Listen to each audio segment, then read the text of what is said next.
Well,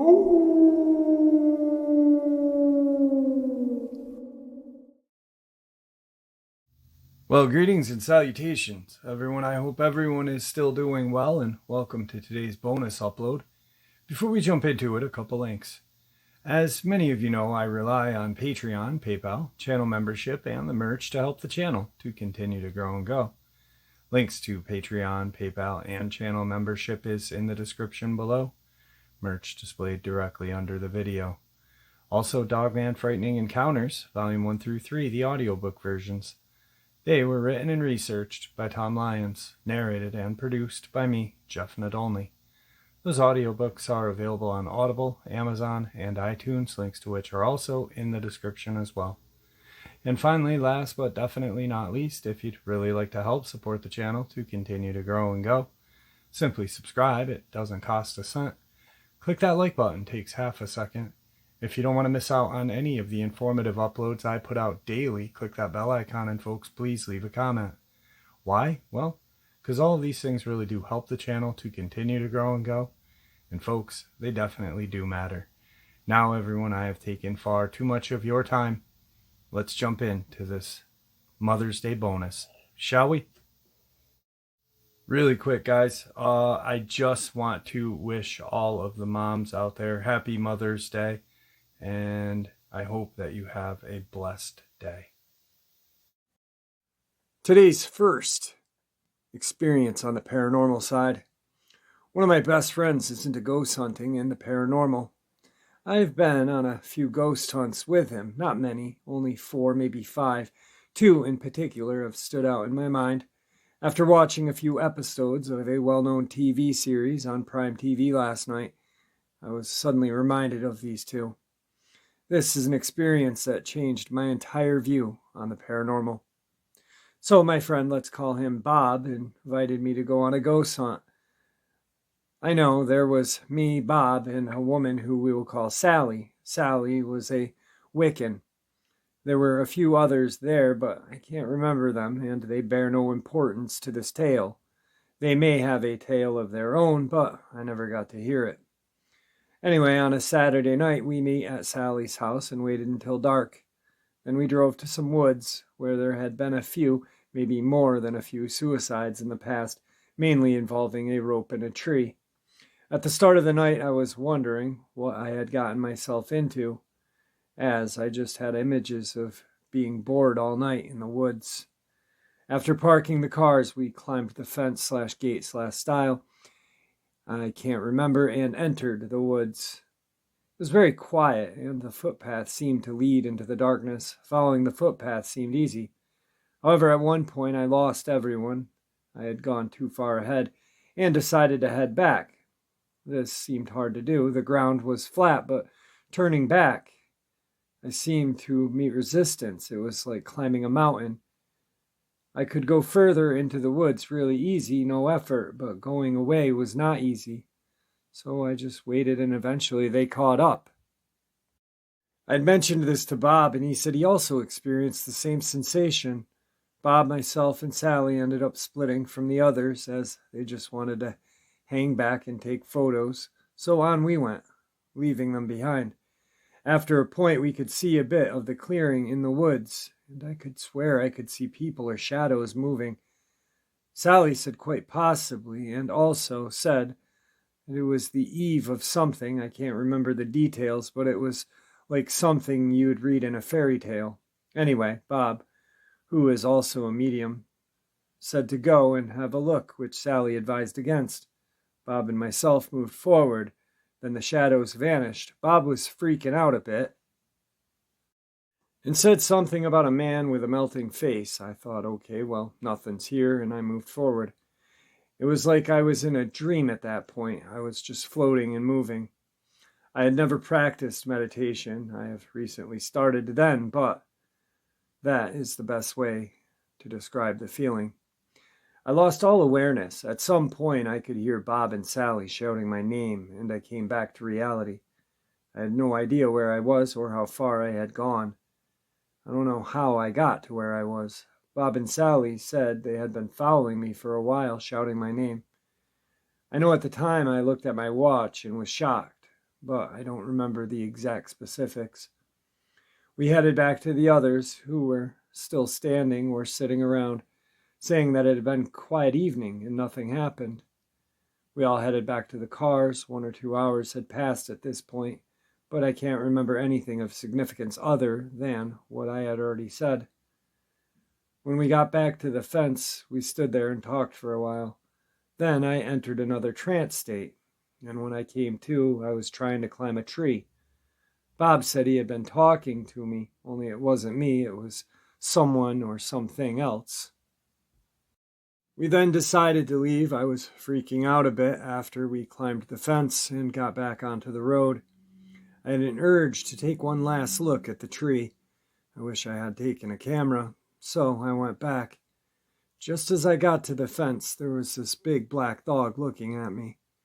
After a while, it just disappeared. I was off to the car straight away. We drove through some village, and I had this massive feeling of dread that something was following. Sally performed an exorcism or something along those lines. I am no expert in the magical arts. And all was good again. Like I said, I had been on a couple of ghost hunts, and there were 2 that turned me into a believer. Here is the other one. Also, when I say ghost hunt, maybe I should have changed that to summoning. In this hunt, there's myself, my mate Bob, and Sally, and some other guy. We'll just call him Wiener. I believe there may have been 1 or 2 other people. Now remember, Bob is a medium, and Sally is a Wiccan. She may have dabbled in other things as well. The evening started off with me going round to Bob's. I was wondering why he was taking so seriously. I thought we were going to a graveyard to take some photos, maybe record some noises. I then drove us to Sally's, where we met up with Wiener as well, whom I unfortunately remembered from school. He was also wondering why Sally and Bob were taking this so serious. I drive myself and Bob to a car park in the middle of nowhere. Sally and Wiener, maybe the others, led the way. We park the car, walk through some woods to a graveyard. We look around a bit. Nothing really happens. Bob starts talking to someone/something, but we can only hear Bob. Not who or what he is speaking to. Wiener's super bored at this point. I'm kind of enjoying the cool, dark summer night. Then Bob stops, talks about some kid who died. I can't remember the specifics, as it's been quite a while. We start searching for graves for this kid. No kid. There's no grave. At this point, Sally tells Bob to get the board out. He opens my day sack. He packed it earlier. I didn't pay any attention to what he was packing. And pulls out and unrolls a Ouija board and pulls out a glass. At this point, alarm bells do start ringing in my head. Christian parents, Dad has a lot of knowledge about demons and exorcism, which he has never explained where he got that. But Sally knows her stuff, and Bob's been doing this for years. And Wiener is just laughing, so stuff it. Let's try this out. It's quite uneventful. Sally seems pretty disappointed. Then she goes and climbs upon a table like a grave, and stuff starts to happen. Sally shouts, speaking and shouting. I ask Bob what she's doing, and he just replies, summoning the dead. I'm starting to enjoy this. Wiener's looking pretty uneasy. After 5 or 10 minutes, Sally climbs down and tells us to try the Ouija board again. The glass moves this time, but I'm not convinced. As soon as the thought of this being fake BS enters my head, the glass starts spinning. I'm starting to get an uneasy feeling myself at this point, and a feeling of dread. We ask the board some questions, then Sally says to the board to show itself. Then Bob starts speaking in a different voice and leads us to the overgrown bush. He rips away some brush, and in the middle is an old gravestone. Someone has paper and a crayon, so we take a rubbing. Sure enough, it's a kid that Bob was on about, except Bob is now talking as though he is this kid. I take a look around as the feelings I'm having are not good, and they are growing. In a nearby field, I see shadows and silhouettes moving. I tell Sally. Wiener is full-on freaking at this point. I'm not far off.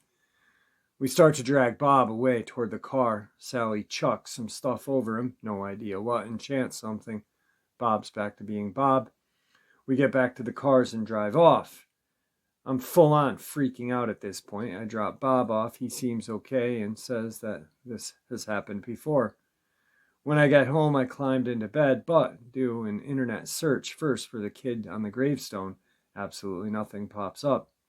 All searches for that area mention an old church, but nothing about a graveyard. This is the end of my experiences so far. I've had this one and the one I wrote about last time. I will be getting back into ghost hunting after this quarantine period, but I am doing some reading first on Celtic lore, the supernatural. I'm also getting a camera and a voice recorder, so I am at least prepared. Oh, yeah, I mentioned my dad at the very start of all this. Well, I told my dad about this one day when we went on hiking. He stopped where we were and put his hand on my head and recited some Bible verses, then told me he had performed an exorcism. Today's second experience on the paranormal side. First, I'd like to mention that I live outside of the United States, so things may seem odd. I'll try my hardest to explain. Second, this may be long, so bear with me. This is one of many stories I have about living in a haunted school hostel, think boarding school, but the actual residential building is not attached to the school, but actually on the other side of town. I lived there with my sister. There were several experiences that I will share. My family, my mom, dad, and sister and I had lived in a very haunted former mining town for about 5 years before my parents decided to move away to a bigger city. It was decided that my sister and I would stay behind and finish school, so we moved into the school hostel. Now, in all of that time we have attended the school, we have heard rumors that the hostel is haunted. Rumors about a female teacher who still roams the halls at night. You can hear her high heels clicking on the tile as she does her inspections. Knocks on the doors and windows, disembodied voices, shadow people, and full-fledged apparitions. We never really took them seriously, but maybe we should have. The hostel's huge, and the front part, which is a single entrance, leads to a dining hall, kitchen, and study area. At the back of the main study area is a small corridor that leads to the back part, where the bedrooms are at, where most of the activity takes place. The back is divided into two sides, boys and girls.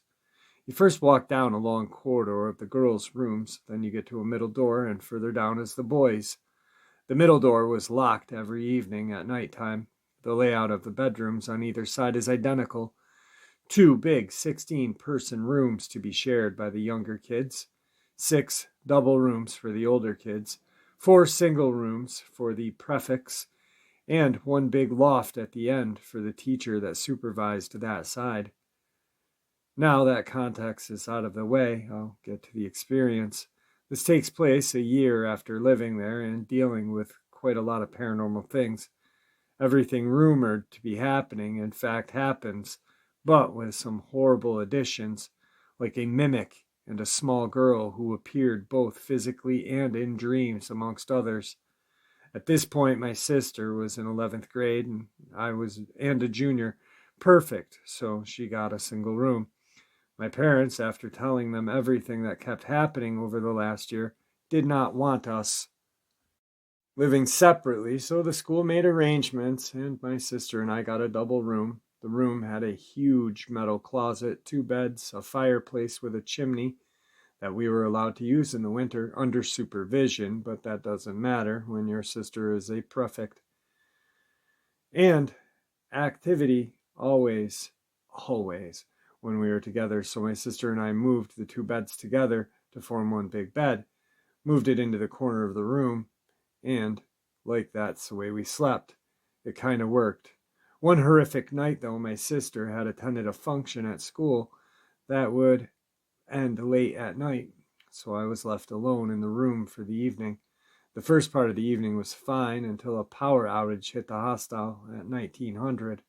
One thing you should know, there is always activity in the building, but it's always intensified when you are either alone or in the dark.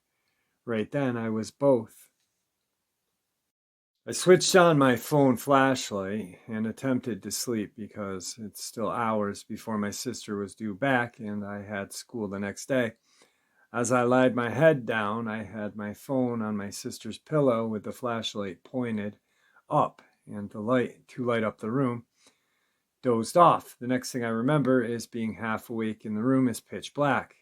As I was trying to make sense of why the room was dark, I suddenly felt two hands grab my legs and start dragging me down the bed.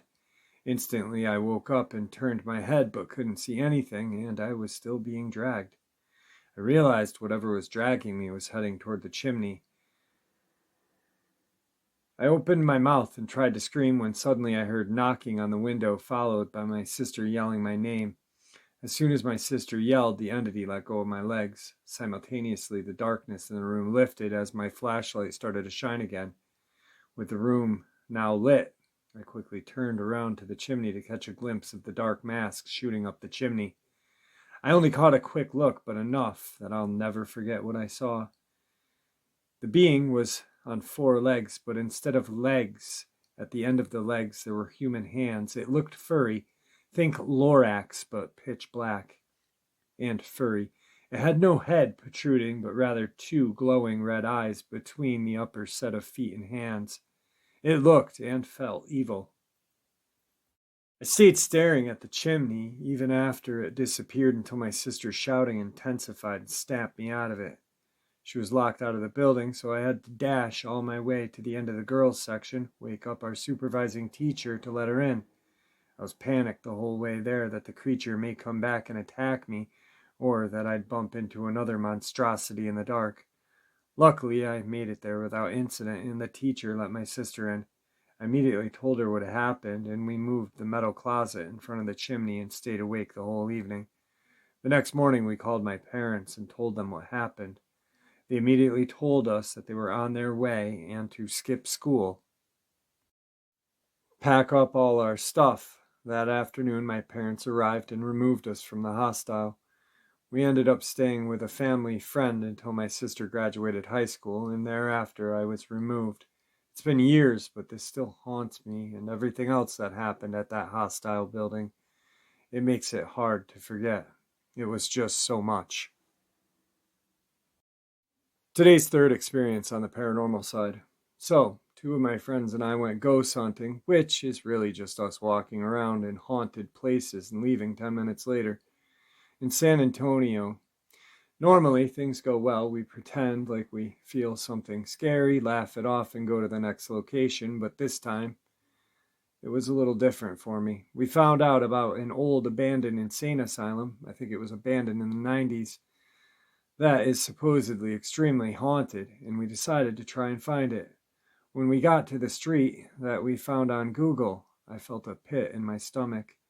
This was different from all of the other times we had gone to haunted locations. I knew something bad happened close to where we were. I was anxious, I'm not going to lie, but I am also the type of person to watch horror movies by myself and lead my friend group into a haunted house.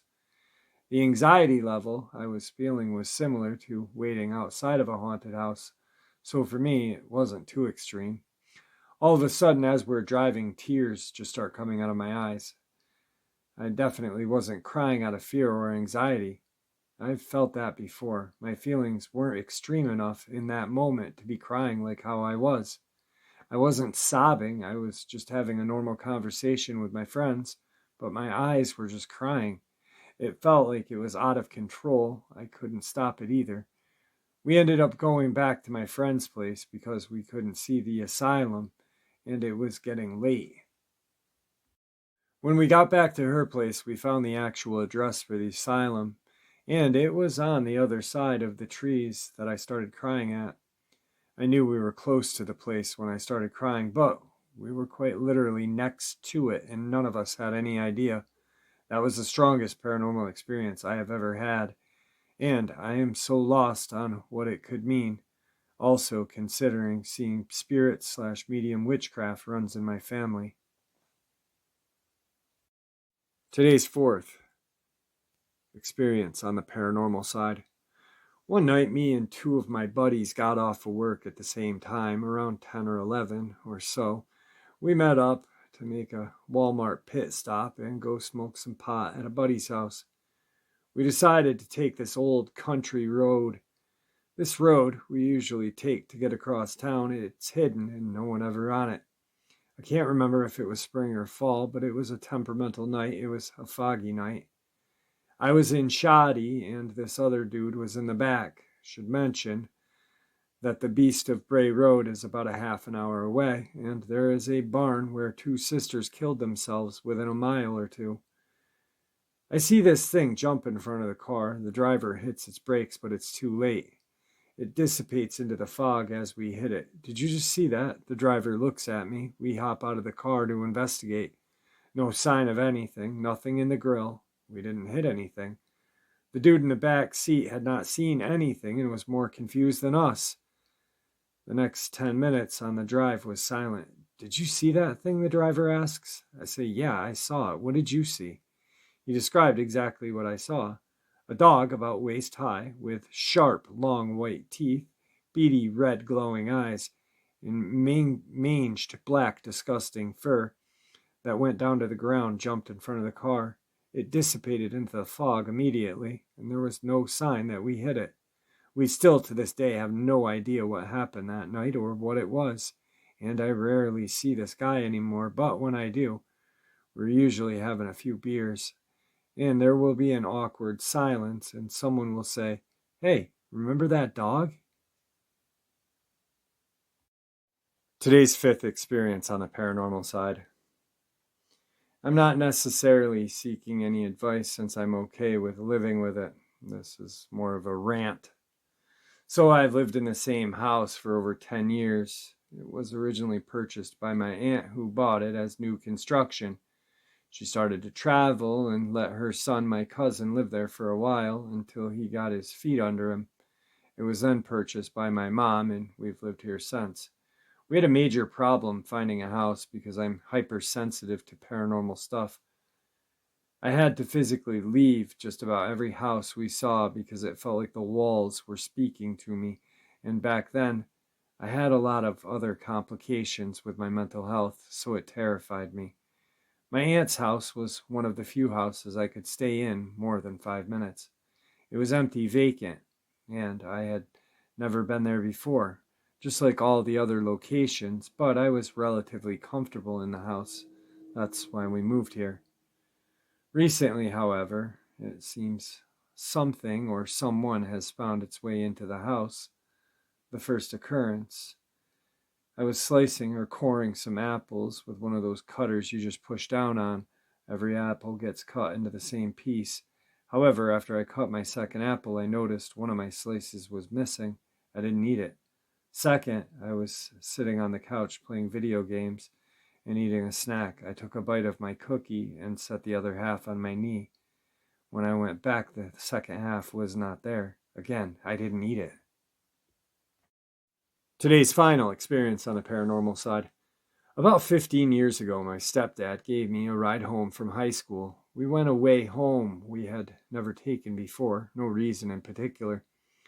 As we turned right down the street, he drove half a block and there were 3 children playing on the left-hand sidewalk and semi-spilling off on the road. Kicking the ball, I believe. As he drove forward, I looked to the right, and the biggest dog I had ever seen was staring at them, no leash or collar, as if it had wandered there. It looked like it was going to kill them. He looked right into my eyes as we went by, and they were bright red. I don't mean in a normal way. Bright red eyes, black dog, almost like a giant black St. Bernard, but not a St. Bernard. It was looking at them for food. As we drove by, I said to my stepdad, "Did you see that dog looking at that kid?" He said, "What dog?"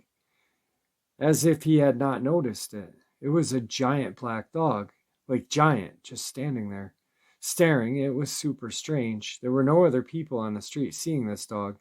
Surely parents of the children would have noticed it. Anyway, it was 4 o'clock. The kids didn't even see it. I'm convinced it was something. Red eyes, not red in a normal way. We drove home, and I always think of it to this day. All right, folks, I hope that you all enjoyed this bonus as much as I enjoyed sharing it with you.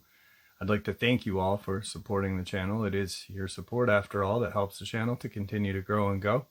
And honestly, what gives people a place to share their experiences, ideas, and theories, judgment and ridicule free. Simply treated with the respect that they deserve. Thank you. Stay safe, happy, healthy, and ever vigilant, keeping an eye on our children, pets, family, and friends. These creatures are real, they are out there, and they are dangerous. Share this information with those you love and care about, and it may just help save their lives someday. Until next time, never stop asking questions, never stop searching for answers, and God bless.